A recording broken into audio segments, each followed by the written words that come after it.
দাজ্জাল, অর্থাৎ দাজ্জাল শব্দটা শুনলে মনে হয় যে দানব। আসলে দানব না, এই শব্দের অর্থ হলো প্রতারক। অর্থাৎ যারা প্রতারণা করে মানব জাতিকে হেদায়েত থেকে সরাইয়া দালালাতি নিয়ে যাবে, তারাই হচ্ছে দাজ্জাল। অর্থাৎ আমরা শপথ করে হেদায়েতে উঠলাম, যেরকম লা ইলাহা ইল্লাল্লাহ মুহাম্মদ রাসূলুল্লাহ পড়া একটা নিয়মের মধ্যে উঠলাম। সেই নিয়মটা কি?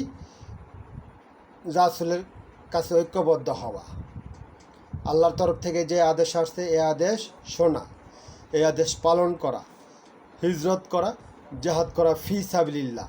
অর্থাৎ দাজ্জাল মানব জাতিকে এই হেদায়েত থেকে সরাইয়া দালালাতে নিয়ে যাবে এবং দালালা ভিত্তিক সমাজ ব্যবস্থা প্রতিষ্ঠা করে সমস্ত মানব জাতিকে দালালা ভিত্তিক সমাজ ব্যবস্থা অর্থাৎ ভুল নিয়ম নীতির মাধ্যমে মানব জাতিকে পরিচালনা করবে। এটাই হচ্ছে দাজ্জাল।